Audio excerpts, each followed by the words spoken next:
gengs, assalamualaikum. Balik lagi ke YouTube channel ini dengan aku Anti Hardianti.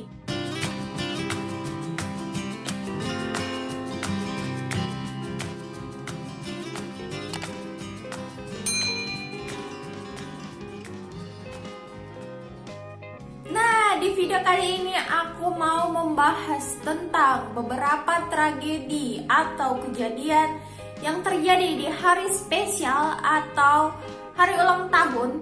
Sebelum itu tolong dong like, subscribe, dan bunyikan bel notifikasi supaya kalian tahu kalau aku upload video baru. Nah, langsung saja. Ulang tahun adalah hari yang sangat-sangat spesial bagi kita yang merayakannya, di mana kita mengingat momen spesial di mana kita itu dilahirkan di dunia ini oleh ibu kita dan mengulang tahun, dan kita sangat bersyukur oleh itu. Tapi ada momen di mana kesialan, kecerobohan, ketidaksengajaan yang terjadi di hari spesial ini. Seperti pada postingan ini, kita lihat aja, pasti banyak lagi momen yang terjadi lebih parah dari hal itu. Nah, dari hal tersebut aku merangkum beberapa kejadian-kejadian yang terjadi di saat ulang tahun, di mana kita bisa mengambil sisi positif dari kejadian-kejadian tersebut. Yang pertama, pada Senin tanggal 26 September 2016 pada pukul 00 dini hari di mana korban yang pada saat itu sedang berulang tahun menjadi hari terakhir dia hidup di dunia ini, di mana dia meninggal pada hari ulang tahunnya itu. Mari kita lihat kronologinya. Nah, pada saat itu korban ini sedang main futsal sama teman-temannya. Nah, selesai main futsal itu teman-temannya nih datang terus dipegang tuh si korban, terus dia ikat ke tiang listrik. Nah, selesai korban diikat di tiang listrik tersebut di bagian lapangan futsal itulah ya. Terus korban ini disiram air menggunakan selang. Tiba-tiba ini si korban ini kejang-kejang. Terus sontak ini teman-temannya kaget, terus memanggil petugas lapangan di tempat futsal itu. Korban kemudian dilarikan di rumah sakit Eka Hospital, kemudian dilakukan pertolongan pertama di IGD. Namun tragis, nyawa korban tidak tertolong. Beberapa temannya ini yang notabene tidak disengaja hal tersebut ini menjadi tersangka dan dijatuhi hukuman karena melakukan kelalaian. Yang kedua, awalnya kakak korban ini melakukan postingan, membuat postingan di salah satu media sosial di mana dia mengatakan bahwa, aku bacanya, "Aku ingin mataku melihat kembali." Kira-kira itulah ungkapan yang diutarakan oleh adik saya pada saat keluar dari ruang dokter spesialis mata. MY, itulah namanya.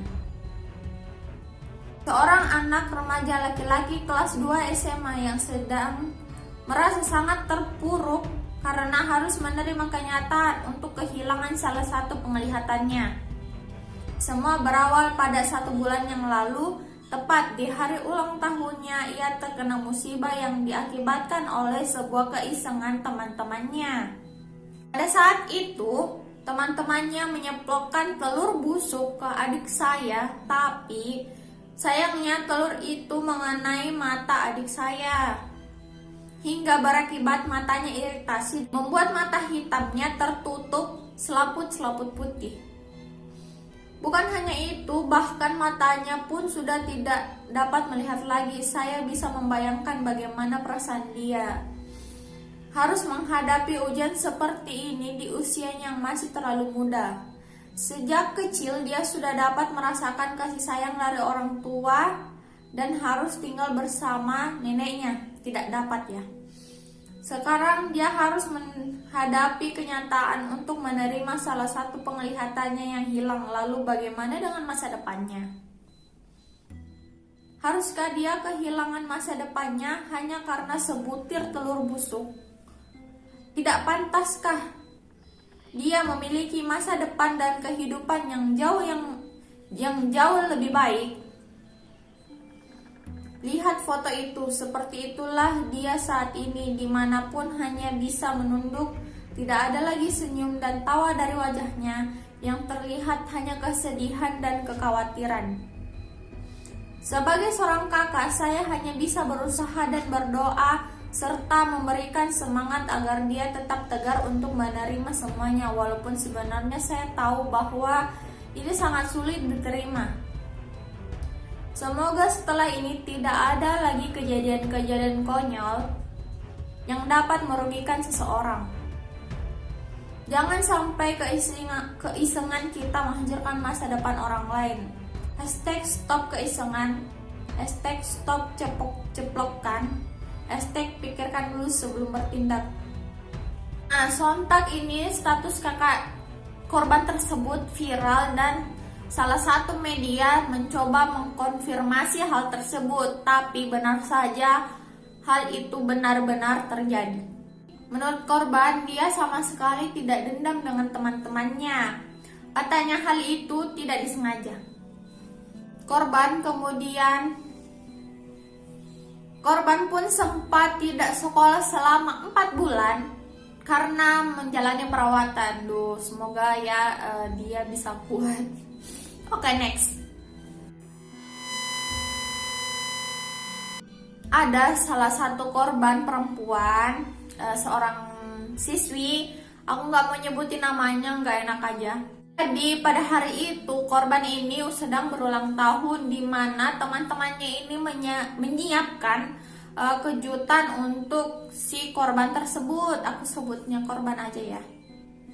Jadi pada saat itu korban ini diajak sama teman-temannya untuk makan di kantin. Nah, teman-teman yang lain ini memasukkan uang sebanyak 300.000 rupiah dan beberapa HP di tas korban tersebut. Temannya ini niat mengerjakan. Terus pada saat kembali ke kelas, nah mulai dah tuh temannya acting, HP ku hilang, begini-begini, uangku hilang, begini-begini, siapa nih ya pelakunya, kayak gitu. Terus semua tuh di kelas itu tasnya diperiksa. Nah, ditemukanlah uang dan beberapa HP tersebut. Nah, korban pun kaget, kemudian dia dipanggil sama guru BP. Nah, guru BP-nya juga ini bermaksud mengerjai si korban. Terus di ruang BP itu atau ruang BK atau semacamnya lah ya, yang ruang konseling itu, dia tuh dimarah-marahin lagi, bilang kayak gini, terus diberikan sanksi gitulah semacamnya. Terus teman-teman yang lain ini meneriaki korban dengan kata maling gitu, semacam itulah. Sampai korban ini sangat syok dan pingsan. Terus keesokan harinya korban ini tetap masuk sekolah, tapi dia tuh kayak melamun gitu, kayak semacam masih syok karena dia tuh diberikan tugas sama gurunya tapi tidak dikerjakan sama sekali. Nah, dia pun jatuh sakit selama 14 hari, kemudian dilarikan ke rumah sakit. Nah, di rumah sakit ini divonis bahwa dia memiliki gangguan otak karena syok yang sangat berat. Terus di rumah sakit ini kondisinya terus menurun, kemudian korban menghembuskan nafas terakhirnya. Ya, menurutku ini bercandanya berlebihan. Aku aja dulu pengalaman dikit. Waktu SMP tuh pernah dituduh tau gak sih, curi HP, dan sakit hatinya tuh bukan main, dimusuhin satu kelas padahal bukan aku. Terus akhirnya terungkaplah di akhir tahun, kayak selama setahun itu aku dituduh sebagai pencuri HP. Terus akhirnya pelakunya sudah diketahui dan mereka semua minta maaf, tapi itu sama sekali menurut aku tidak menggantikan pengalaman sakit aku selama tertuduh hal tersebut. Oke, next. Sorry curhat. Pada tahun 2017, motor Ducati yang memiliki kapasitas 1262 cc memakan satu korban nyawa dan satu orangnya lagi tersebut koma di rumah sakit, yaitu anak umur 18 tahun yang tewas karena menghantam pembatas jalan. Nah, motor ini merupakan hadiah dari orang tua korban, di mana korban tersebut sedang berulang tahun. Naas, hadiah ulang tahun tersebutlah yang merenggut nyawa korban karena tidak dapat mengendalikan kecepatan motor itu. Adapun tradisi yang mengerjai orang seperti yang kita lakukan biasa di Indonesia ini sebaiknya dipikirkan matang-matang dulu, baik sisi positifnya maupun sisi negatifnya. Dengan kejadian-kejadian tadi, semoga kita mengambil sisi positifnya dan kita mendapatkan pelajaran. Dan mari kita doakan korban-korban yang meninggal pada waktu itu. Nah, itu tadi video yang aku bawakan. Semoga kita mengambil sisi positifnya dan negatifnya buang aja. Terus, kalau kalian suka video ini, jangan lupa like-nya sama subscribe-nya dan jangan lupa bunyikan bel notifikasi supaya kalian tahu kalau aku upload video baru. Oke, see you on the next video. Bye. Assalamualaikum.